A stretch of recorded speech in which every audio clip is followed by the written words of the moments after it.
بسم الله الرحمن الرحيم يسبح لله ما في السماوات وما في الأرض الملك القدوس العزيز الحكيم هو الذي بعث في الأميين رسولا منهم يتلو عليهم آياته ويزكيهم ويعلمهم الكتاب والحكمة وإن كانوا من قبل لفي ضلال مبين وآخرين منهم لما يلحقوا بهم وهو العزيز الحكيم ذلك فضل الله يؤتيه من يشاء والله ذو الفضل العظيم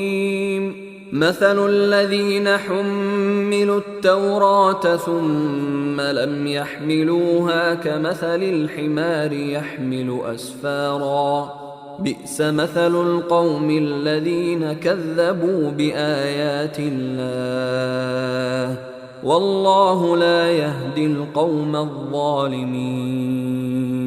قل يا أيها الذين هادوا إن زعمتم أنكم أولياء لله من دون الناس فتمنوا الموت إن كنتم صادقين ولا يتمنونه أبدا بما قدمت أيديهم والله عليم بالظالمين قل إن الموت الذي تفرون منه فإنه ملاقيكم ثم تردون إلى عالم الغيب والشهادة فينبئكم بما كنتم تعملون يا أيها الذين آمنوا إذا نودي للصلاة من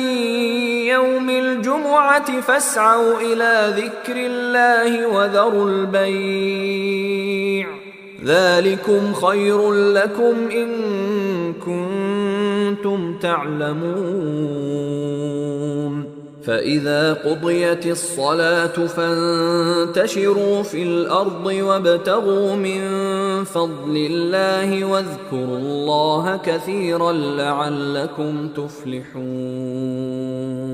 وإذا رأوا تجارة أو لهوا انفضوا إليها وتركوك قائما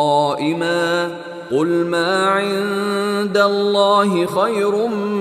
من اللهو ومن التجارة